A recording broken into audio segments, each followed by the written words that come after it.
Hi friends.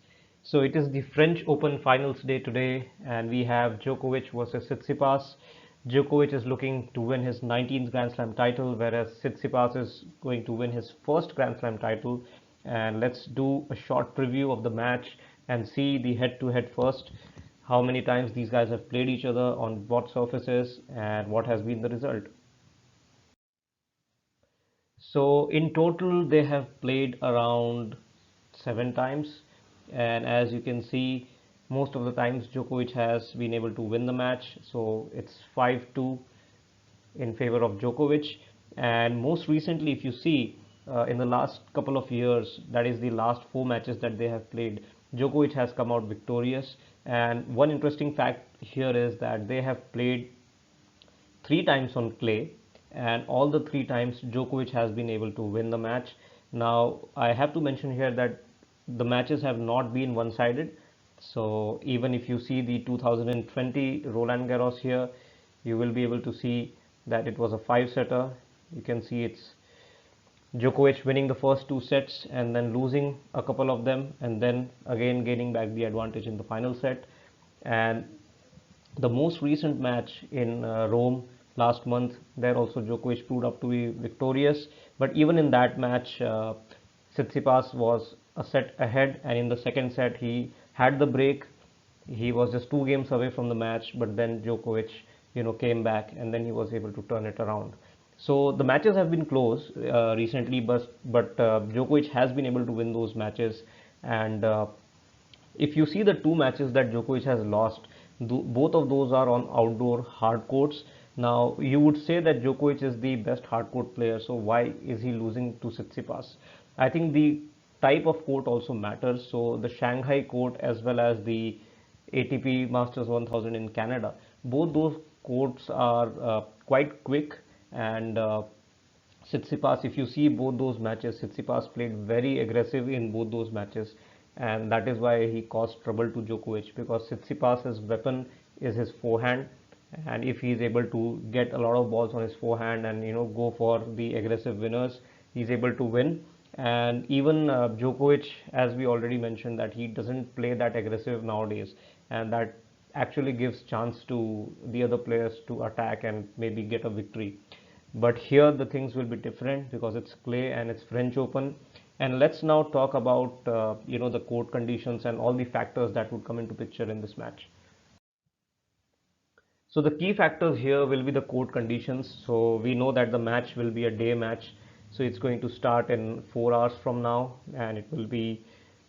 We are expecting sunny conditions there, so it should be hot, and that means the ball should have a lot of topspin on it.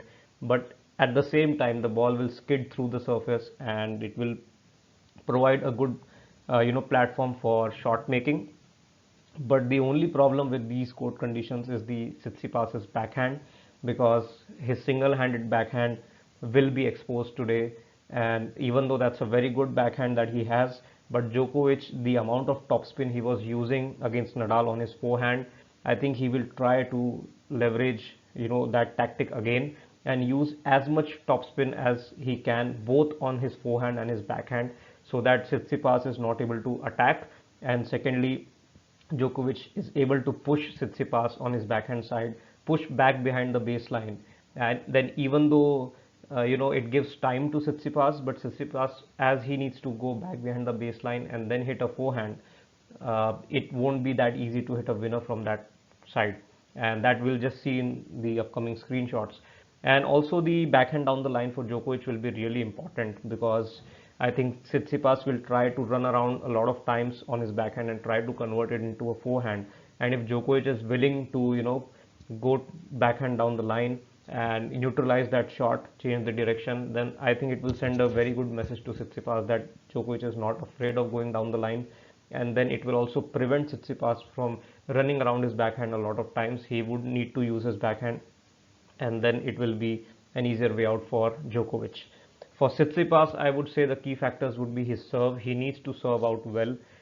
We saw in this Zverev match, for some part of the match, he was struggling with his serve, and he was not able to, create much power on the serve. But he will need to make that today if he needs to have a chance to win. And secondly, his backhand will be really important because he would need to hit a lot of topspin backhands from back behind the baseline. So he would also need to hit down the line backhands, and I think the quality of those will be important. And he can also use the slice because Djokovic, sometimes he's not that aggressive. So it's not like Nadal, where whenever you do a slice, Nadal usually tries to hit a winner on the next point. But it's not like it's not the same for Djokovic. So maybe he'll try to continue the rally, and this might give some respite for Tsitsipas. But the most important shot for Tsitsipas would be his forehand. He needs to try to attack more and be very aggressive. I think he would look back at the match that Djokovic and Wawrinka had in 2015 and try to learn the style of play that Wawrinka applied. He needs to be really aggressive. First of all, he needs to hit big on his forehand and his backhand, and he needs to use the backhand down the line as much as possible so that Djokovic is cross-court backhand is neutralized. And then I think the serve is important for Tsitsipas. So one more factor that would come into picture today is the experience. Now Djokovic is gunning for his 19th Grand Slam title, whereas Tsitsipas is looking for his first Grand Slam title. So definitely there is a lot of difference in the experience of these two guys, and Tsitsipas would definitely feel the pressure early or in the match, and I think Djokovic needs to capitalize. We saw that against Djokovic versus Medvedev at the Australian Open a few months back, where Djokovic started off very well from get-go. He had a 3-love lead and he was playing amazing tennis. Even though Medvedev later on made a comeback, but that's the start that Djokovic needs to have so that it sets the tone for him for the rest of the match. So experience will play in favor of Djokovic. Now here are a few of the examples that we just discussed. So Djokovic, you can see in the screenshot, has hit a forehand just before this shot, a loopy forehand from down the line to the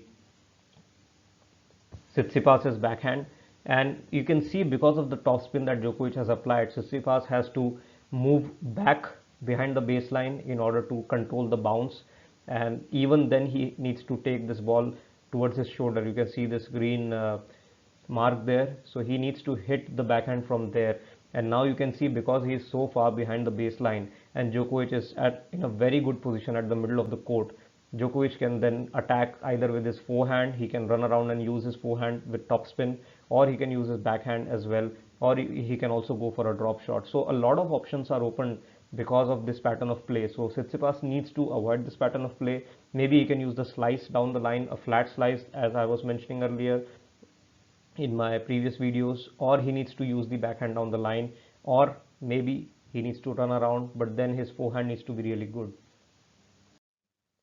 Now here is what I'm saying. So even if Tsitsipas moves around his backhand and tries to hit a forehand, this is what the problem he faces, because Djokovic is already standing on that end of the court, and because Tsitsipas is somewhat behind the baseline, he needs to hit a very flat forehand. Otherwise, you can see Djokovic is there and he's ready to take charge. He can either use his forehand or backhand or both. So when you are running around your backhand and trying to hit a forehand, then the forehand has to be good. Otherwise, the point is over. We have seen that time and time again against the Nadal versus Federer matches, where Federer tries to move around his backhand, hits a forehand, and Nadal just puts the ball in the open court. The difference is it's Nadal's forehand, but now even I would say Djokovic's backhand down the line is equally good, and he will be able to take advantage of this pattern of play as well. And this is what I was saying. So this is a cross-court to cross-court exchange, and you can see the problem that Tsitsipas faces because he's back behind the baseline and he has a single-handed backhand. He again needs to prepare for his shot, and he doesn't have that much options or that much time to recover quickly because he has a single-handed backhand. Like Wawrinka, like Federer, he needs to turn on sideways and then prepare and then hit his shot. And if it is a flat shot, if it is a short slice or a short topspin backhand, so if it's not good enough, then Djokovic will definitely try to use his backhand down the line, as he did here in this point. And these points I have taken recently from their Rome match. So I think these pattern of plays will still hold true. Now let's get to the prediction. So I would say Djokovic should be able to win this match in 4 sets because the conditions I think will favor Djokovic.